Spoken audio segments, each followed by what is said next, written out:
Welcome, Erik, and it's nice to see you again. And we are very lucky to be joined by you today, the author of EOS on Skis, Trusting Your Head to Lead the Way. You are a seasoned skier and a long-time Alexander technique teacher. And over the past 20 years, you've been bringing these two disciplines together. I would like to take this opportunity to introduce the book you've written about applying Alexander technique to skiing, and would like to learn how the technique can help people ski with more ease, less effort, and less strain. Not only that, but also how the leading with the head can transform not only how we move, but also how we face challenges, which is also covered in your book. Mm-hmm. I'd just like to add that the book is full of beautiful illustrations and illustrated movement explorations that makes your ideas really easy to understand, I believe. And in the workshop, the people can have a very hands-on experience and practical experience of how the Alexander principles work. First question I'd like to ask you is that EOS on Skis grew out of your work with the Alexander technique. Could you share how you first connected skiing with this way of thinking about movement, or with Alexander technique? Well, I fell on my head. It was actually what happened when I was training as an Alexander teacher. I went skiing, and this is a long time ago. This was before before everybody used helmets, before I was using a helmet. And I fell on pretty hard snow and banged my head and blacked out for a minute. And of course, that experience I took back into my Alexander training to, recover from the concussion and stuff like that. And it was also the point at which I got some craniosacral help, which helped me recover from the actual injury. But what the Alexander technique did, I think, was completely rearrange how I skied and how I approached skiing. I didn't even understand it at the time. But when I did get back out on skis, things started to change. It took me a long time to figure out what was happening. But part of what I started doing was playing around with what was I doing with my head while I was skiing. And this whole world opened up as a result of that. Fast forward a bunch of years, I then ran across Stephen Shaw's work with swimming and told him about the experiments that I was doing. And he said, "Oh, you should really teach people that." And so I thought, oh, okay, I'll try passing this on. Maybe I'll actually write something about it. I also had this idea that I would like to have the experience of writing a book. And I wanted to write the easiest book I could think of. And I thought, oh, I know what I want to say about the skiing, so I'll just write that. So I did, and I wrote it, I would say, completely in jargon. It was all like Alexander technique, gobbledygook jargon, primary control and inhibition, direction. And I was also using ski technical jargon. And I showed this to Jerry Sontag, who used to run Morning Time Press. I'll never forget. He said, "Well, I'm also a skier, and I'm also an Alexander technique teacher. And because I'm those things, this is really interesting. But if I weren't those things, I wouldn't know what the heck you're talking about because it's just all in code." He challenged me to see if I could translate it into plain English that anybody could understand. And as easy as it had been to write in jargon, it was correspondingly difficult, almost impossible, to translate it into plain language, to actually spell out what it is we mean by the things that we toss around and sort of within the Alexander technique bubble is a big challenge. And I was thinking this morning, the process of writing the book was a process. I kept going back and forth between trying things out on skis and then trying to figure out how to speak that, how to explain it in a way that people could understand. And I would say that process continues. Even though I'm done with the book now, I'm still doing that. I'm still like trying things and then trying to figure out how to say them. And then when I figure out how to say them, it gives me new ideas about, oh, well, if that's what I mean, I better try that again on skis to be, and it bounces back and forth. It's this continual process. I mean, in some ways, it was a little bit, I would say, arbitrary to decide at what point I was gonna stop revising the book and publish it. I mean, I published it a year ago. I've already got probably several more chapters of new things that I've figured out since then. So it's a process, but it's a snapshot. Yeah, well, I can vouch for that because I've been there for a quite large part of the process as well. And it's been very interesting to read the different takes of the book, even after Jerry told you rewrite it. And there have been a bunch of manuscripts. And same like the movie, I think it came out very differently from what I expected to be the final cut. Right, right, right. Yeah. In a way, it's like Alexander technique, isn't it? It's an ongoing exploration, ongoing process, and ongoing polishing of ideas and changing the ideas and understanding better and differently. That's right. One of the questions Christoph Bacher sent in, one of our colleagues, he's on skis instructor, skier, and Alexander technique teacher. You basically answered because that was when did you start to think about writing the book about skiing and what got you started doing so? So I believe we've covered that. His other question is, with which topics did you struggle during the writing process? Were there particular topics that were more difficult than the others? There were, in the earlier versions of the manuscript, I didn't say anything about carving, partly because I didn't really understand it. And in my dialogue with Christoph, it became more and more clear what that was and how it related to the other part of the book.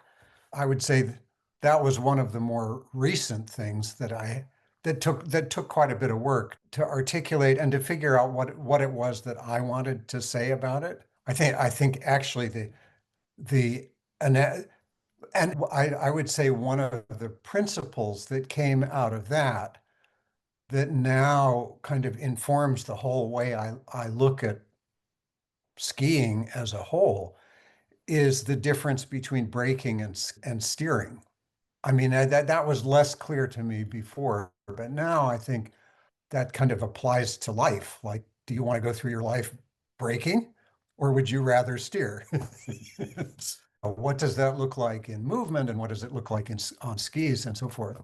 And then I would say, I mean, even actually the illustrations also required a lot of rethinking because first of all, it was very difficult to get images that clearly illustrated sort of where the message was clear because movement is very complex. And if there's just one aspect of it you're trying to communicate or show, it's hard to get an image that just shows one thing. It usually shows 50 things. And how to guide the reader or the viewer to look at just the thing that you want them to see. That was part of why I ended up doing drawings, because in photographs, you can't control what people see. But in drawings, you pull out the part that you really want them to notice. And then, of course, as I did that, I then had to change the text, so that the text and the picture supported each other and weren't confusing. It's very much a question of guiding the reader or the viewer's attention towards what you want them to notice. And certainly when I was training as an Alexander technique teacher, that was, I would say, one of the biggest challenges of learning Alexander technique was learning what to look at. I just remember my trainers saying, you see here, look at this. And I would look at it and I would not see what they're trying to get me to look at. And I think it was partly because I was looking in the wrong place. It's like if you're not looking at something, you don't see it, but you don't know where to look because there's a lot to choose from. That was an interesting process. And I ended up, writing these long captions for the illustrations. But then as I did that, I then realized, oh, wait a minute, I need to kind of rework the main text so that it all kind of fits together. So anyway, it was an interesting process. It's a big thing in Alexander work, I think, in general, to see and where to look. Remember from my training the same, especially when somebody like Kathy Madden would come in and she would say, oh, you've just done something with your tongue. I was like, what? What is she talking about? Right. My other question is about ease on skis in general. For most ski schools, I would say, focus on strength and control. And your book talks instead about the ease, leading with the head, which ski schools we don't do. They start with the feet and legs. So, what difference does this make for somebody learning or teaching skiing? Would it be possible to say in a couple of sentences or describe? Well, I think one thing that comes to mind, the thing that kind of woke me up to this whole process was that when I started playing around with what is my head doing as I ski, I noticed at the end of the day that I wasn't sore. My previous experience of skiing was that at the end of the day, my legs were killing me and I needed to rest and so forth. And after this, it was like I was pretty fresh at the end of the day and I wasn't as tired and stuff. And I thought, what is that? Like, how did that happen? That was part of what woke up my curiosity about the process. And I do think that maybe one way of understanding the approach to movement is that effort gets much more evenly distributed over the whole body. It's sort of like the difference between physical therapy and Alexander technique. Physical therapists are always trying to get you to like strengthen this muscle and strengthen that muscle. And the Alexander technique is much more about how do you coordinate as a whole and how do you reduce localized stress partly by redistributing it all. It's not that you're not exercising and being active, but it's a question of how you do that. And I always think the problem, as it were, with a localized focus on strengthening is that whatever it is that you're paying attention to, there's something else that you're not paying attention to that's going to come back and bite you. Obviously, because we're whole organisms, we function as a whole. On the one hand, it is about even distribution of effort, but it's also about reduction of effort. It's also about needing less effort to do the same thing.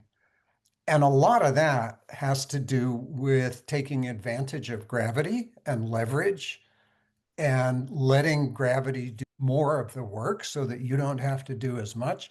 And that's where the head and the balance mechanisms come in. I really consider skiing a sport of balance. And basically, the more finely tuned your balance is, the less work you have to do because the more you're able to let gravity take over. Because that actually takes me to the next question I have. Are there Alexander Technique principles that you think can become clearer or easier to grasp when we explore them on skis? Yes. Yes, I think so. That was some of my motivation for making the film because I always thought, the thing about Alexander technique is it's hard to see. It's hard to see what's going on. And I thought, well, it's not that hard to see it on skiing. It's more obvious what's going on. And so I thought, let's see if we can capture that on film. I would say the simplest piece of that has to do with friction underfoot, because in normal everyday life, we have a lot of traction under our feet. And that's kind of taken for granted. People don't think about that because they don't need to think about that. So for example, in an Alexander lesson, if you're doing chair work, if somebody holds themselves down or loses balance or something like that, the worst thing that happens is they get a little stiff, or maybe they come down hard in the chair or something like that. On skis, it's different. When you get away with that kind of nonsense on skis, what happens is you lose control and your skis come out from under you and things get chaotic. You get immediate feedback, don't you? You get very immediate feedback. One of the most subtle things in Alexander technique has to do with the head neck relationship and the so-called primary control. People don't, first of all, it's very, very subtle and it's very hard to see. I even think a lot of Alexander technique teachers kind of give up on it because can't figure out how to work with it. But on skis, what you just said about the immediate feedback, if you stiffen the relationship between your head and neck, you find out right away. It happens right away. I would say one of the main challenges on skis is how to stay forward over your skis and not be thrown back as you're sliding forward. And there's a real choice between standard way of dealing with that on skis is to kind of use your leg muscles to pull yourself back forward if you've been thrown back. And that's exhausting. And it's also super rough on your knees. I mean, there's a lot people in skiing have a lot of knee injury because they're doing that all the time. And what that misses is instead of doing that, you could actually allow your head to start rolling forward, and that'll bring you forward in a much easier way. It's like you can kind of fine control that a lot better. I would say primary control, and that's why I subtitled my book, Trusting Your Head to Lead the Way. So there was a question in the chat about new discoveries that are not in the book.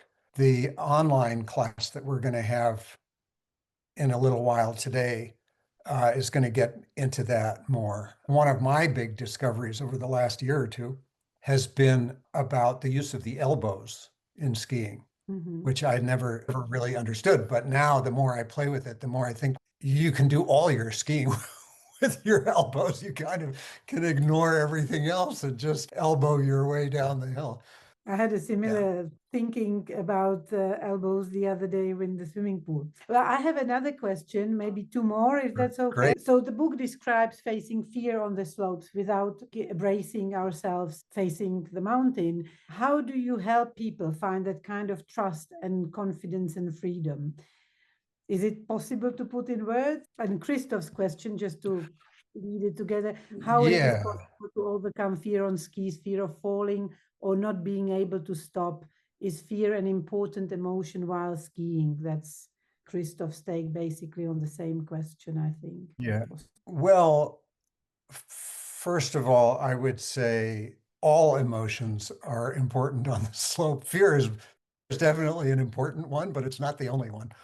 I would say the main thing about it, we talk in Alexander technique a lot about allowing things. That's what inhibition is all about. Even the directions in Alexander technique are all inhibitory. They're all letting things happen. So in terms of dealing with emotions and especially fear, that's the most important thing, is just to allow them. Don't fight them. And I mean, as anybody who's watched the EOS on Skis movie knows, we have had one person in particular, but we have had actually plenty of people who come to our courses because they're scared to do is just make space for that. And I think that's really a big common misperception about how to deal with things like that. People think, oh, well, I have to push through my fear. I don't think so. I think you have to just let your fear do whatever it does, and then gradually learn that whether you're scared or not doesn't have to determine what you actually choose to do. I had This is a story I haven't often told. I have a dear friend who long ago whom I used to ski with a lot. This was back in the 1970s. He was very involved in what was called primal therapy, which involved a lot of screaming. And he used to scream all the way down the ski slope. It was like his way of dealing with his emotions about it. I've been around all kinds of different approaches to that stuff. And I think the main thing is if you're going to let yourself sort of fall into movement and allow gravity to do some of the work, part of that is going to involve letting yourself feel what that feels like. And a lot of times, a lot of the things I'm asking people to do feel scary. And I also think many of the things that feel scary are actually more secure. Kind of like bracing yourself against that stuff is actually more dangerous than letting yourself. One of the most important things to learn on skiing is how not to resist the fall. If you're in the process of falling, if you stiffen, you'll get much more hurt than if you just let yourself fall. I actually had a huge experience with that this last year. I was in a chainsaw accident and I could have been killed by it, but I just let myself fall and came out of it with relatively minor injuries. So, I mean, that was interesting that after so many decades of teaching and training all of this stuff, in an extreme situation like that, it was right there. I didn't have to think about it. I also think from practical perspective, the way you structure the workshops and teaching is also plays a big part because there are all the movement explorations indoor, very safe, Right. looking at the particular movements, then taking it out on the flat snow, getting accustomed to the area, not really pushing anybody into anything, as people sometimes have that experience that they've been taken up on the hill and now you get Right. down. I think we've kind of covered it, but just to sum up, for Alexander teachers who may not ski yet, what do you think Ease on Skis can teach them about movement that they could take back into their studios or everyday lives?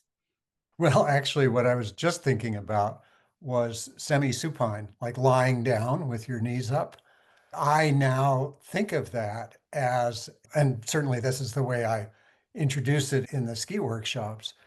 I think of that as a way to practice falling.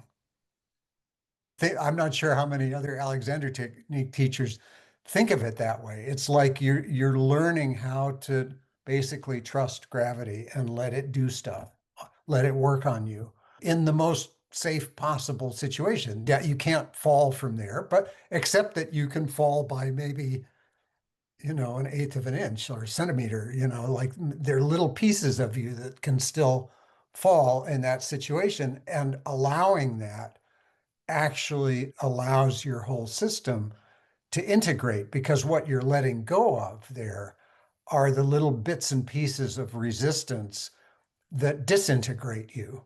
So as you let those things fall, you kind of fall into a wholeness. That's a wonderful way to put it. Yeah. Thank you very much, Erik. And hopefully, more people will join us in the exploration of easy movement on the ski slopes. I wanted to say also one more thing in regards to the drawings in the book. I've noticed at the Dublin Congress that quite a few books used similar way of illustrations, which was, I think, John Nichols' books, he uses a similar way of tracing the photo. It was interesting to see because clearly thinking is along the similar lines to yours.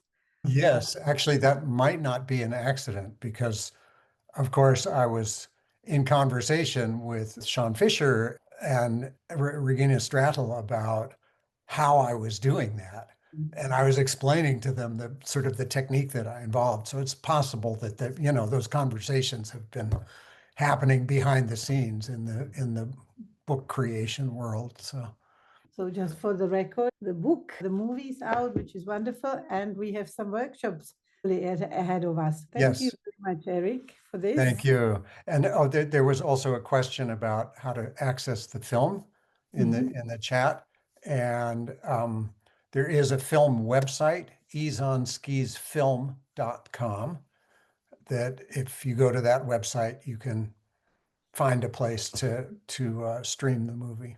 All right, thank you. Thanks and bye, and everybody.